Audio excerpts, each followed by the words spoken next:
ప్రహ్లాదవరద గోవింద గోవింద. ప్రతి సంవత్సరం సింహాచలంలో ఆషాఢ పౌర్ణమి సందర్భంగా నిర్వహించి గిరి ప్రదక్షిణ ఈ నెల 28, 29వ తేదీల్లో జరగనుంది. దానికి సంబంధించిన వార్తా కథనాల్ని తెలుసుకుందాము. భక్తులు 28 ఉదయాన్నే కూడా యాత్రను ప్రారంభిస్తుండగా తులిపావంచ వద్ద వంశపారంపర్య ట్రస్టీ నిర్వహించే ప్రత్యేక పూజల అనంతరం జూలై 28వ తేదీ సాయంత్రం 4 గంటలకు గిరి ప్రదక్షిణ ప్రారంభమవుతుందని కలెక్టర్ తెలిపారు. సింహాచలం దేవస్థానం కార్యనిర్వహణాధికారి జె వెంకట్రావు మాట్లాడుతూ ఈ కార్యక్రమం కోసం ఆలయ యంత్రాంగం ఏర్పాట్లను వేగవంతం చేసిందని తెలిపారు.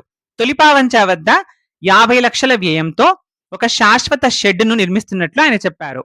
భక్తుల సౌకర్యార్థం కొబ్బరికాయలు కొట్టే కార్యక్రమం కోసం యంత్రాంగం 50 క్యూలైన్లను 100 ఇనుప స్టాండ్లను ఏర్పాటు చేస్తుంది. అంతేకాకుండా రద్దీని బట్టి అదనపు కౌంటర్లను కూడా సిద్ధంగా ఉంచుతుంది. అన్ని శాఖల మధ్య నిజ సమయ సమన్వయం కోసం తొలిపావంచ వద్ద ఒక ప్రత్యేక కమాండ్ కంట్రోల్ సెంటర్ ని కూడా ఏర్పాటు చేస్తున్నారు. గిరి ప్రదక్షిణ మొత్తం 32 కిలోమీటర్ల మార్గం పొడవునా తాగునీరు, బయో టాయిలెట్లు, పారిశుద్ధ్య సేవలు, విశ్రాంతి కేంద్రాలు, వైద్య శిబిరాలు, అంబులెన్స్లు, మొబైల్ వైద్య యూనిట్లు, వీధి దీపాలు, హైమాస్ట్ లైట్లు, పబ్లిక్ అడ్రస్ సిస్టంలు, కంట్రోల్ రూమ్లతో సహా పలు సౌకర్యాలను కల్పించాలని కలెక్టర్ అధికారులను ఆదేశించారు. ప్రతి 5 కిలోమీటర్లకు నీటి ట్యాంకర్లను మోహరించి విశ్రాంతి శిబిరాలను ఏర్పాటు చేయాలని కూడా ఆయన అధికారులను కోరారు. గిరి ప్రదక్షిణ మార్గం జాతీయ రహదారి 16ను కలిపే హనుమంతవాక ప్రాంతంపై ప్రత్యేక దృష్టి పెట్టాలని కలెక్టర్ అధికారులను ఆదేశించారు. హైవే మీదుగా భక్తులు సురక్షితంగా గిరి ప్రదక్షిణ చేయడానికి తాత్కాలిక ఫుట్ ఓవర్ బ్రిడ్జ్లను ఏర్పాటు చేసి సాధ్యాసాధ్యాలను పరిశీలించాలని ఆయన అధికారులను కోరారు. మార్గంలో తగినన్ని వైద్య శిబిరాలను ఏర్పాటు చేయాలని, వైద్యులు, ఏఎన్ఎంలు, ఆశా కార్యకర్తలను మోహరించాలని, అలాగే తగినంత అత్యవసర మందులు, ఓరల్ రీహైడ్రేషన్ సొల్యూషన్ ప్యాకెట్లను నిల్వ ఉంచాలని ఆరోగ్య శాఖను ఆదేశించినట్లు, అంబులెన్స్ల నిరంతరాయ రాకపోకలను నిర్ధారించడానికి ఒక ప్రత్యేక అత్యవసర కారిడార్ నిర్వహిస్తామని ఆయన చెప్పారు. ఈవెంట్ అంతటా కూడా బయో టాయిలెట్లను నిర్వహిస్తూ నిరంతర పారిశుద్ధ్య చర్యలు చేపట్టాలని, వ్యర్థాలను సత్వరమే తొలగించాలని జీవీఎంసీకి ఆదేశాలు జారీ చేయబడ్డాయి.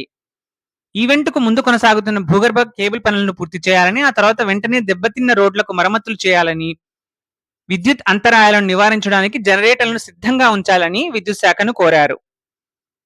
బిఆర్టీఎస్ కారిడార్ లో రద్దీని నివారించేందుకు తొలిపావంచ వరకు ప్రత్యేక బస్సులను నడపాలని, ప్రత్యామ్నాయ పార్కింగ్ ప్రదేశాలను గుర్తించాలని ఆర్టీసీ అధికారులను ఆదేశించారు. గత సంవత్సరాలలో సాంకేతిక సమస్యలు ఎదురైనట్లు నివేదికలు ఉన్నాయని పేర్కొంటూ అన్ని సీసీటీవీ కెమెరాలు సమర్థవంతంగా పనిచేస్తున్నాయని నిర్ధారించుకోవడానికి వాటిని ముందుగానే తనిఖీ చేయాలని పోలీస్ కమిషనర్ శంఖభ్రత బాగ్చి అధికారులను ఆదేశించారు. తక్కువ వెలుతురున్న ప్రదేశాల్లో అదనపు లైటింగ్ ఏర్పాటు చేయబడుతుంది. అలాగే భక్తులతో నిరంతర సంభాషణను సులభతరం చేయడానికి పబ్లిక్ అడ్రస్ సిస్టమ్ ను బలోపేతం చేస్తారు. ఇవి ఒక కథనము. అయితే ఇంకా మనకు వస్తున్న న్యూస్ ఏంటంటే ఇంకా కూడా కొన్ని కిలోమీటర్లు 4-5 కిలోమీటర్స్ వరకు ఇంకా లైటింగ్ ప్రాబ్లం ఉంది, అది ఇంకా రెడీ చేయాలని ఉంది అంటున్నారు. అది కాకుండా మాధవదార దగ్గర ఉన్నటువంటి స్వామివారి ఆలయానికి దర్శించుకుని వెళ్ళి తర్వాత గిరి ప్రదక్షిణ పూర్తి చేయడం అనేది ఆనవాయితీగా వస్తుంది. అయితే గత 4-5 ఏళ్లుగా అది మిస్ అవుతుందని కూడా అర్చకులు చెప్పినట్టు కూడా ఇంకో న్యూస్ వస్తుంది అనమాట. ఈసారి ముందుగానే మాధవదార ఆలయానికి వెళ్ళేటట్టు కూడా అక్కడ ముందే బోర్డులు ఏర్పాటు చేయాలని కూడా కొంతమంది కోరుతున్నారు. ఇది మనకు మామూలుగా 28 అంటే చతుర్దశి రోజే ప్రారంభం అయిపోతుంది గిరి ప్రదక్షిణ. సింహాచలం గిరి ప్రదక్షిణ గురించి ఈ ఛానల్లో చాలా వీడియోస్ అవైలబుల్ గా ఉన్నాయి. ఫస్ట్ టైం వెళ్ళే వాళ్ళకు చాలా యూజ్ అవుతాయి. ఒకసారి చూడండి, మీ డౌట్స్ అన్ని కూడా క్లియర్ అవుతాయి. ఇంకో విషయం ఏంటంటే మామూలుగా కూడా 28 ఆఫ్టర్నూన్ అంటే ఎప్పుడైనా చతుర్దశి ఆఫ్టర్నూన్ స్టార్ట్ అవుతుంది. అనువంశిక ధర్మకర్త గారు ప్రత్యేక పూజలు చేసిన తర్వాతే స్వామివారి పులిరథం అనేది స్టార్ట్ అవుతుంది. దాని తర్వాత చాలా మంది మొదలు పెడతారు. ఎండకు తాళలేము, వాళ్ళ ప్లానింగ్ ని బట్టి ఉండే భక్తులు ఏంటంటే చతుర్దశి రోజు ఉదయమే అంటే 28 మార్నింగ్ కూడా స్టార్ట్ చేస్తారు. మీ వీలును బట్టి మీరు సింహాచల గిరి ప్రదక్షిణ చేసి స్వామివారి అనుగ్రహానికి పాత్రులు కండి. ఈ వీడియో మీకు నచ్చితే లైక్ చేసి షేర్ చేయండి, హైప్ చేయండి. ఇలాంటి మరిన్ని వీడియోల కోసం ఈ ఛానల్ సబ్స్క్రైబ్ చేయండి.